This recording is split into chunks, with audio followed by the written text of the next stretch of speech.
আসসালামু আলাইকুম এভরিওয়ান। আজকে আমি গরুর মাংস ভুনা করেছি নতুন স্টাইলে। চলুন দেখে নেওয়া যাক।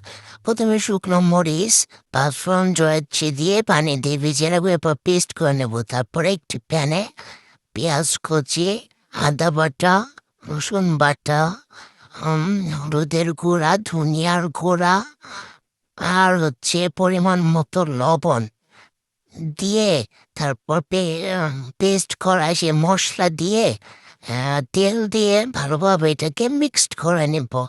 পেঁয়াজগুলো যতক্ষণ না নরম হয়ে আসবে ততক্ষণে মিক্স করতে হবে। মিক্সড করা হয়ে গেলে গরুর মাংস দিয়ে দেব। গরুর মাংসটা তো মাছ দিয়ে আলু লাগে, তো আলু দিয়ে এটাকে আবার ভালোভাবে মিক্সড করে নেব। যেহেতু গরুর মাংসে আহ, গরুর মাংস থেকে পানি ছাড়ে, তো মিক্সড করা এই গরুর মাংসটা চুলায় বসিয়ে দেব। দেখুন কি সুন্দর পানি ছেড়েছে। এখন একটু কুরচন এটাকে লাড়া দিয়ে নেব যাতে নিচে পুড়ে না যায়।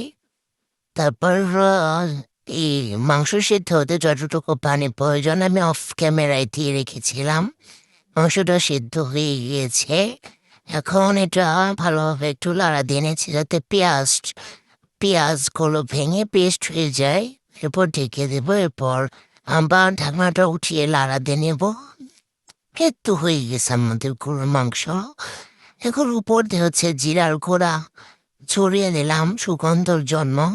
দেখুন কালারটা কত সুন্দর সুন্দর হয়েছে। আমার ফোনে